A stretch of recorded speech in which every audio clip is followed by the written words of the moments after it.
C'est une mesure qui ne passe pas à Marseille. L'annonce par le gouvernement français de la fermeture totale des bars, des restaurants et des salles de sport dès samedi pour lutter contre la propagation du Covid-19 suscite la colère de la mairie qui dénonce un affront et réclame un délai de 10 jours.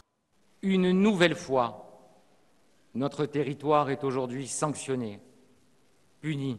Je n'ai été prévenu par le préfet qu'une heure avant le début de la conférence de presse de M. Véran, sans que le ministre ne prenne la peine d'appeler la maire ou de me téléphoner.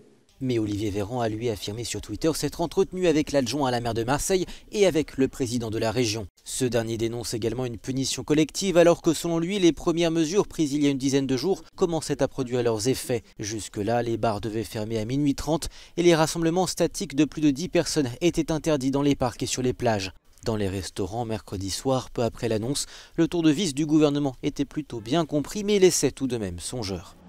La situation s'est tellement dégradée que effectivement il y a un jour où il faut prendre des décisions plus drastiques. C'est quand même un aspect économique important de notre pays et ça va commencer à bloquer toute l'économie parce qu'il y a beaucoup de choses qui sont derrière. Il n'y a pas que les restaurants et les bars, mais il y a tout ce qui les alimente, etc.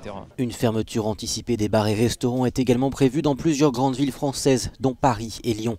Une mesure qui ne ravit pas non plus les représentants du secteur de l'hôtellerie-restauration. Franck Trouet, porte-parole du syndicat GNI, dénonce une mesure injustifiée car les contaminations surviennent surtout dans le milieu privé et familial. Une mesure jugée également contre-productive car selon lui, fermer les bars poussera les clients à faire la fête ailleurs.